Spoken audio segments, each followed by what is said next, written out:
Salut à tous et bienvenue dans Sortie de Veille, le podcast quotidien de Mac Génération.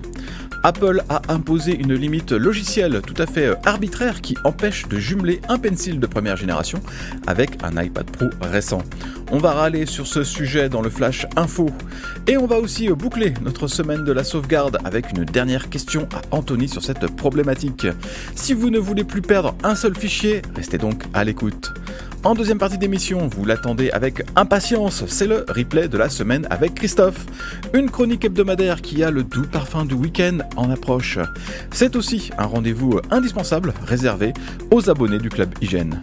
Nous sommes le vendredi 14 avril, voici les actus qu'il ne fallait pas manquer ce matin. Vous le savez si vous avez lu nos différents articles sur l'iPad 10 sorti l'an dernier, on n'est pas très fan de l'espèce de bidouille incroyable qu'Apple nous a sorti pour jumeler un Apple Pencil de première génération sur la tablette. Ça passe par un adaptateur idiot qui relie le stylet en Lightning à l'iPad en USB-C. Mais ce qui nous énerve encore plus, c'est qu'il est impossible de jumeler un Apple Pencil de première génération sur des iPad Pro modernes.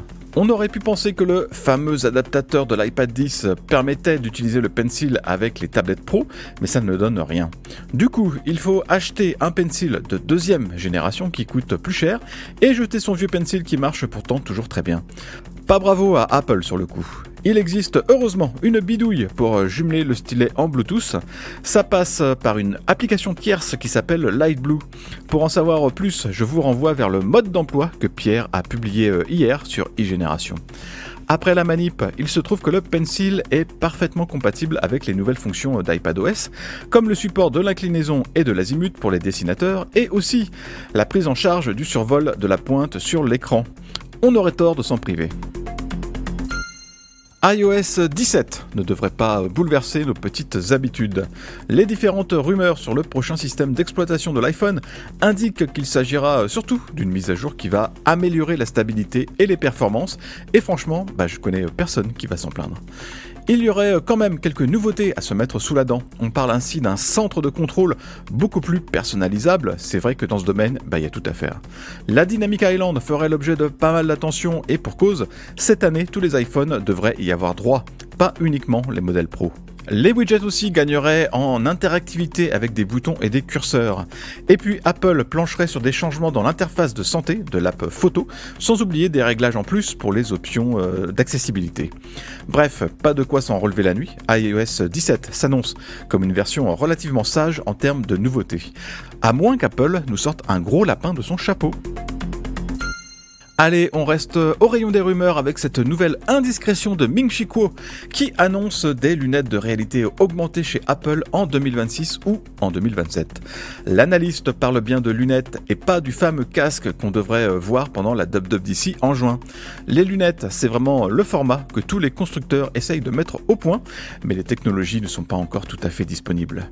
C'est encore impossible de caser tous les capteurs, les caméras et une batterie potable dans des lunettes qui ressemblent à quelque chose qu'on pourrait porter dans la vie de tous les jours.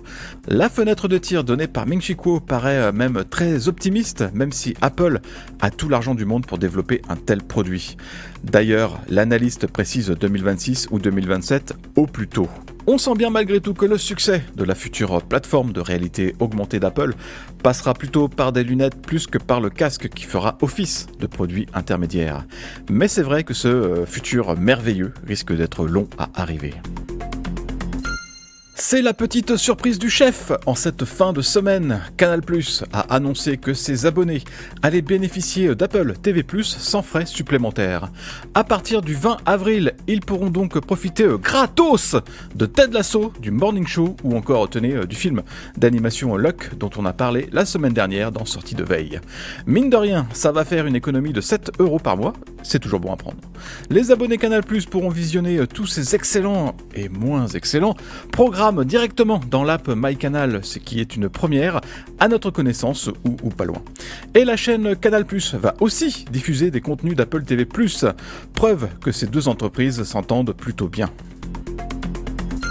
Cette semaine, dans Sortie de Veille, on va revenir chaque jour avec Anthony sur une question liée à la sauvegarde de vos données. Personne n'aime perdre des fichiers, alors suivez le guide. Salut Anthony. Salut Mickaël, salut à tous. Depuis le début de la semaine, tu donnes des conseils sur la bonne stratégie à suivre pour garder au chaud tous ces documents, mais au final, ce qui compte, c'est surtout de respecter l'esprit d'une sauvegarde efficace. Je vois souvent des gens conseiller de dépenser des 1000 et des 100 et puis d'utiliser des solutions affreusement compliquées pour respecter à la lettre la règle 3.2.1. Sauf qu'à la fin, ça décourage les gens de sauvegarder. Mais ouais. Évidemment, si j'ai écrit un livre complet sur la sauvegarde, c'est pour vous inciter à sauvegarder, et puis à sauvegarder correctement, et puis à vérifier vos sauvegardes. Mais enfin, vous savez quoi ? Je vais pas venir chez vous vérifier.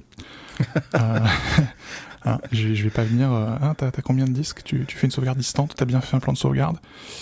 T'as laissé un clone chiffré chez tes parents ? Non, oui. Non. C'est pas... Enfin, au bout d'un moment, je veux pas le détail de votre sauvegarde, je veux juste que vous sauvegardiez. Ouais. Y a un problème, c'est que tout le monde utilise un service de synchronisation dans le nuage, un Cloud Drive, Dropbox, peu importe lequel. C'est pratique. Mais enfin, si ça synchronise les fichiers, ça synchronise aussi les erreurs. Ouais. Si ça synchronise les fichiers, ça synchronise aussi les fichiers corrompus. Et parfois, ça tombe en panne. Parfois, ça casse. Parfois, c'est le système dans le nuage qui fout le merdier dans les fichiers.